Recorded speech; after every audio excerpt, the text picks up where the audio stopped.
Hello student, I am Afroz. Welcome to my YouTube channel Learn with Afroz. हम लोग class 9 का NCERT का exercise 2.1 देखने वाले हैं। न्यू NCERT को मैं कवर कर रहा हूँ बैक टू बैक। पहला क्वेश्चन देखते हैं, पॉलिनोमियल से है। Find the degree of the flowing polynomial. तो इसको अगर डिग्री फाइंड करना है तो इसमें देख लीजिए कि सबसे हाईएस्ट पावर कितना है। तो हाईएस्ट पावर 2 है। हाईएस्ट पावर कितना है? हाईएस्ट पावर जो है या फिर बोल सकते हैं हाईएस्ट डिग्री जो है वो 2 है। हाईएस्ट डिग्री 2 है। तो इसका डिग्री ऑफ द पॉलिनोमियल क्या हो जाएगा? डिग्री ऑफ द पॉलिनोमियल क्या हो जाएगा? 2 होगा। किसी भी पॉलिनोमियल्स का अगर डिग्री निकालना है तो सबसे पहले उसका जो देखते हैं कि सबसे ज़्यादा कितना डिग्री है। तो इसका अगर सबसे ज़्यादा डिग्री 2 है तो वही पॉलिनोमियल्स का आपका क्या हो जाएगा? डिग्री हो जाएगा। उसी तरीके से 2 का डिग्री कितना होगा?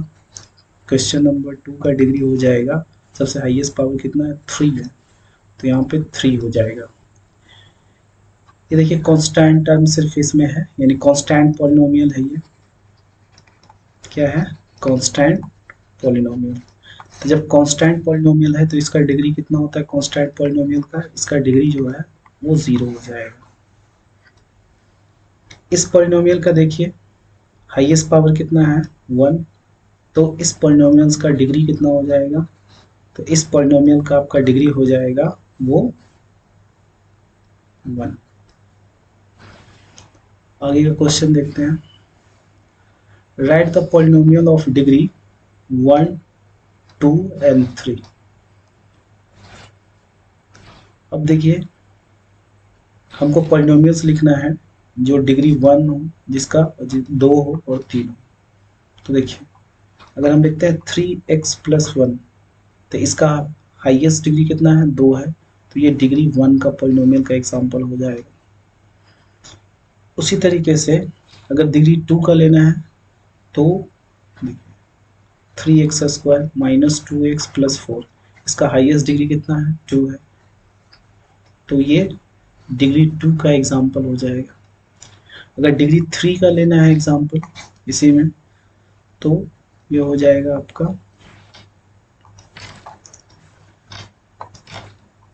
4x³ + 2x² - 2x + 4। आपको ध्यान रखना है कि इसका जो आपको हम बताया था कि अगर 3 डिग्री वाले लिखना है तो ax³ + bx + cx + d। हमेशा ये ध्यान रखना है कि इसका जो कोफिशिएंट है जिसमें पावर डिग्री 3 रहता है वो कभी भी 0 नहीं होना चाहिए, नॉट इक्वल टू 0। तो ये एग्जाम्पल हो गया आपका डिग्री 3। अब कोफिशिएंट से क्वेश्चन है, what are the coefficient of x² and x³ in the polynomial x⁴ - 3x³ plus 6x² - 2x + 7। तो इसमें पूछ रहा है x² का कोफिशिएंट। तो कोफिशिएंट निकालने के लिए हम क्या करते हैं, इसका कितने नंबर से मल्टीप्लाई हुआ है इसका मल्टीप्लायर को हम देखते हैं। तो x² का मल्टीप्लायर 6 है और x³ का 3 है। तो कोएफिशिएंट ऑफ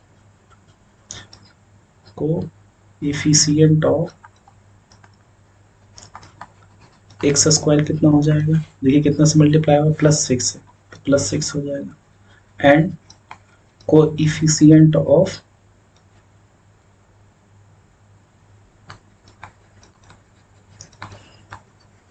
x³ कितना से मल्टीप्लाई होगा? -3 से। देखिए तो इसका कोएफिशिएंट क्या हो जाएगा?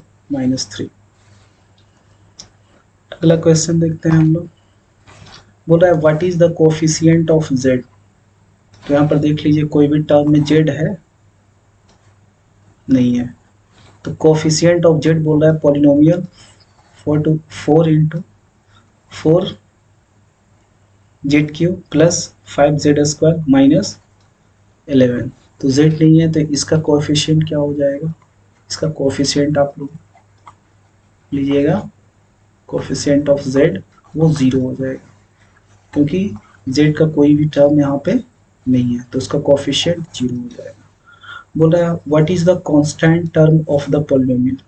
तो कांस्टेंट टर्म देखिए, सब में वेरिएबल लगा होगा, कांस्टेंट टर्म ये है, तो कांस्टेंट टर्म क्या हो जाएगा, कांस्टेंट टर्म माइनस 10 हो जाएगा। अगर किसी तरह का कन्फ्यूजन है तो सबसे पहले आप जो इसका कॉन्सेप्ट का एक क्लासेस है इंट्रोडक्शन टू द पॉलिनोमियल्स, उसको जो जाकर जरूर देख लीजिए, ये सारे क्वेश्चन बिल्कुल इजीली हो जाएगा। चलिए हम लोग मिलते हैं अगले क्लास में, तब तक के लिए थैंक यू सो मच।